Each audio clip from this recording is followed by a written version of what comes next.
My name is Erin Richards, and I'm the Interim Director of Nursing Programs. My background is maternal newborn nursing, so labor and delivery nursing, a little bit of medical surgical nursing prior to that, but labor and delivery, women's health is my area. Our programs here are industry modeled, meaning that our goal is to get them right out into the workforce upon graduation so that we prepare them to be able to take those state boards wherever they decide to take them and get right on the floor as a practicing nurse. We have a 12-month practical nursing program that is 4 quarters, and we go year-round. Every 12 weeks we start a new quarter, and they get their degree after 1 year of completion.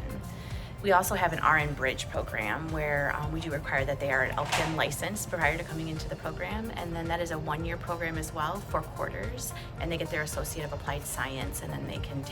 sit and take their RN boards. And they have clinicals starting in their first quarter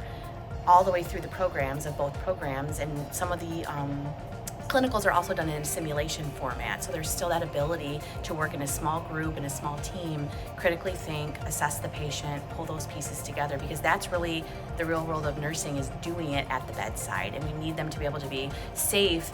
competent practitioners, more than just getting that good grade in the course, but being able to apply it at the bedside. The most important function in my role is the connection and the relationship that I make with the students, because that's where the foundation is laid and the trust is built with them, so that they know that they can come to me as a resource, that if they have questions, concerns, issues within the program, that their needs will be addressed, that they'll be listened to. And when you develop that relationship with the student, and you know that they've been through those struggles and the ups and downs and the wanting to quit and working through particular personal struggles throughout the program, and then they make it on the other side, you're so proud of that, and you're so proud of them, and then the confidence that they have in themselves, that they can succeed and they can go further if they want to, and even just further in their career. Very proud.